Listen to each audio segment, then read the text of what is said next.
आज के इस वीडियो में हम लोग देखेंगे 10th क्लास का जो एसएसटी है उसके अंतर्गत इकोनॉमिक्स का जो बुक है उसका दूसरा चैप्टर का ऑब्जेक्टिव क्वेश्चन आंसर। तो जो इकोनॉमिक का बुक है उसका दूसरा चैप्टर है राज्य एवं राष्ट्र की आय। आज हम लोग राज्य एवं राष्ट्र की आय से संबंधित महत्वपूर्ण ऑब्जेक्टिव क्वेश्चन आंसर देखेंगे। बिहार बोर्ड का जो मैट्रिक का एग्ज़ाम 2021 में होने वाला है उसके दृष्टिकोण से। तो आइए हम लोग देखते हैं। पहला प्रश्न है कि बिहार में किस जिले की प्रति व्यक्ति आय सबसे कम है। बिहार में किस जिले की प्रति व्यक्ति आय सबसे कम है। आंसर याद रखेंगे शिवहर। शिवहर एक ऐसा डिस्ट्रिक्ट है जहां पर प्रति व्यक्ति आय सबसे कम है। दूसरा क्वेश्चन है कि बिहार के किस जिले का प्रति व्यक्ति आय सर्वाधिक है। तो बिहार के जो सर्वाधिक प्रति व्यक्ति आय वाला जिला है वह है पटना। तीसरा क्वेश्चन है सन 2008-9 के अनुसार भारत की औसत प्रति व्यक्ति आय है। तो 2008-9 में भारत की जो औसत प्रति व्यक्ति आय थी वह था 25,494 रुपये। 25,494 रुपये। चौथा क्वेश्चन है भारत में वित्तीय वर्ष कहा जाता है। भारत में वित्तीय वर्ष कहा जाता है। तो भारत में वित्तीय वर्ष जो कहा जाता है 1 अप्रैल से लेकर के 31 मार्च तक। 1 अप्रैल से लेकर के 31 मार्च तक। पांचवा क्वेश्चन है कि भारत में किस राज्य का प्रति व्यक्ति आय सर्वाधिक है। भारत में किस राज्य का प्रति व्यक्ति आय सर्वाधिक है। तो वह है गोवा। गोवा का प्रति व्यक्ति आय सबसे ज़्यादा है पूरे भारत में। छठा क्वेश्चन है कि बिहार की आय में सर्वाधिक योगदान होता है। बिहार की आय में सर्वाधिक योगदान होता है तो वह है सेवा क्षेत्र का। बिहार की आय में सबसे ज़्यादा योगदान सेवा क्षेत्र का है। सातवां क्वेश्चन है कि बिहार की अर्थव्यवस्था में प्राथमिक क्षेत्र का मुख्य अंग है। मतलब कि प्राथमिक क्षेत्र के अंतर्गत आने वाले ऐसे कौन से तत्व हैं, एलिमेंट्स हैं जो बिहार की अर्थव्यवस्था में सबसे ज़्यादा महत्वपूर्ण है। तो क्वेश्चन है कि बिहार की अर्थव्यवस्था में प्राथमिक क्षेत्र का मुख्य अंग है। आंसर होगा कृषि, बी। आठवां क्वेश्चन है कि राष्ट्रीय आय का अर्थ है।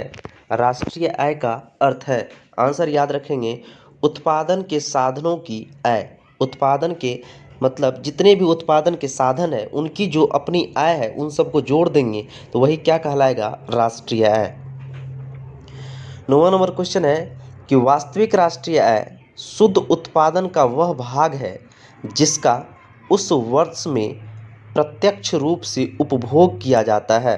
राष्ट्रीय आय की यह परिभाषा किसने दी। आंसर याद रखेंगे, यह परिभाषा फिशर ने दी थी।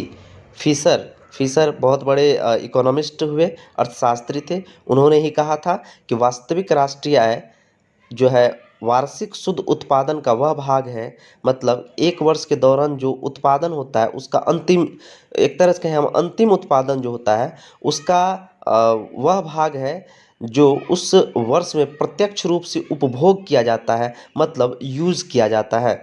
तो वही भाग क्या कहलाएगा, राष्ट्रीय आय। यह परिभाषा हो गई फिशर की।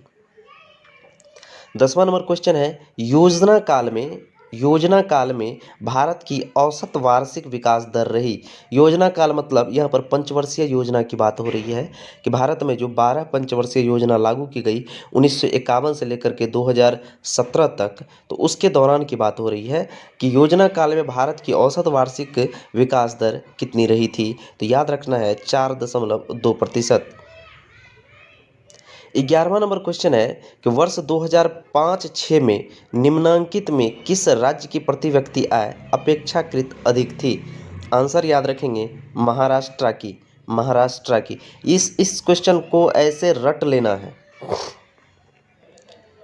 12वां नंबर क्वेश्चन है कि बिहार में निम्नांकित में बिहार में किस जिले की प्रति व्यक्ति आय सर्वाधिक है। हम लोग पहले भी इसका आंसर देख चुके हैं, पटना का। नेक्स्ट क्वेश्चन है कि भारत में किस राज्य की प्रति व्यक्ति आय सर्वाधिक है। तो हम लोगों ने ये भी आंसर देख लिया है कि गोवा का। नेक्स्ट है बिहार के किस जिले की प्रति व्यक्ति आय सर्वाधिक है, तो पटना का। नेक्स्ट क्वेश्चन है उत्पादन एवं आय गणना विधि आर्थिक दृष्टिकोण से क्या है। मतलब जो राष्ट्रीय आय की गणना की जाती है उनका एक विधि है, उत्पादन एवं आय गणना विधि। उसके बारे में क्वेश्चन है कि उत्पादन एवं आय गणना विधि आर्थिक दृष्टिकोण से है, तो आर्थिक दृष्टिकोण से यह एक सहज विधि है, वैज्ञानिक विधि है और व्यावहारिक विधि है। तो इसका आंसर हो जाएगा उपयुक्त सभी।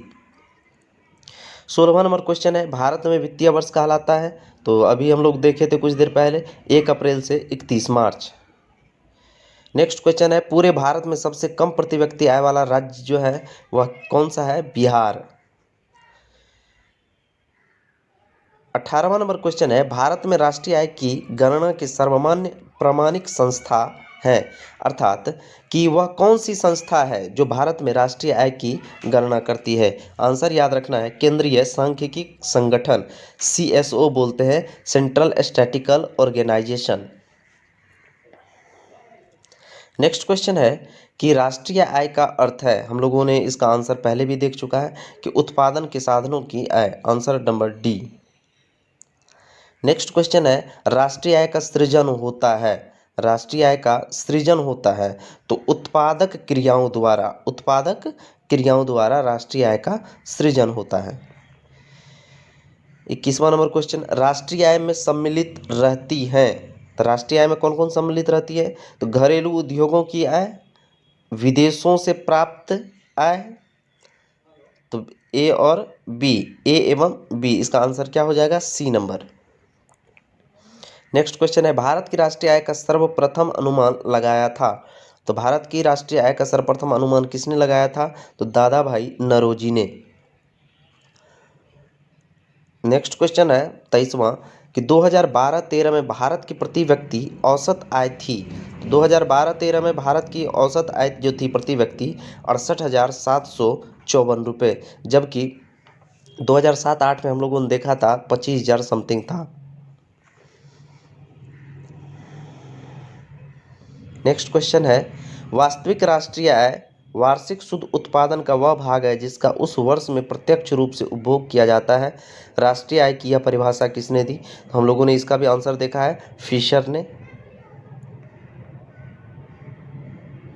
इसका आंसर हो जाएगा फिशर। नेक्स्ट क्वेश्चन है, दादा भाई नौरोजी के अनुसार 1868 ईस्वी में भारत की प्रति व्यक्ति वार्षिक आय थी, आंसर याद रखना है 20 रुपये उन्होंने बताया था। नेक्स्ट क्वेश्चन है, किसी राज्य के नागरिकों का जीवन स्तर निर्भर करता है, तो राज्य के नागरिकों का जीवन स्तर निर्भर करता है शुद्ध राज्य घरेलू उत्पाद पर, बी नंबर होगा इसका आंसर, शुद्ध राज्य घरेलू उत्पाद पर। 27वां क्वेश्चन है, राज्य घरेलू उत्पाद का आकलन किया जाता है, राज्य घरेलू उत्पाद का आकलन किया जाता है, आंसर होगा वर्तमान मूल्यों पर और स्थिर मूल्यों पर, तो ऑप्शन इसका जो हो जाएगा ए एवं बी, यानी सी नंबर ऑप्शन। 28वां नंबर क्वेश्चन है, बिहार की आय में सर्वाधिक योगदान होता है, तो हम लोग इसका भी आंसर जानते हैं कि सेवा क्षेत्र का। 29वां नंबर क्वेश्चन, बिहार के किस जिले की प्रति व्यक्ति आय सबसे कम है? तो शिवहर की। नेक्स्ट क्वेश्चन है कि राष्ट्रीय आय में वृद्धि होने से प्रति व्यक्ति आय में क्या होता है, कमी होता है कि वृद्धि होता है? तो आंसर होगा राष्ट्रीय आय में जब वृद्धि होगी तो प्रति व्यक्ति आय में वृद्धि होगी, और प्रति व्यक्ति आय में जब वृद्धि होगी तो राष्ट्रीय आय में वृद्धि होगी।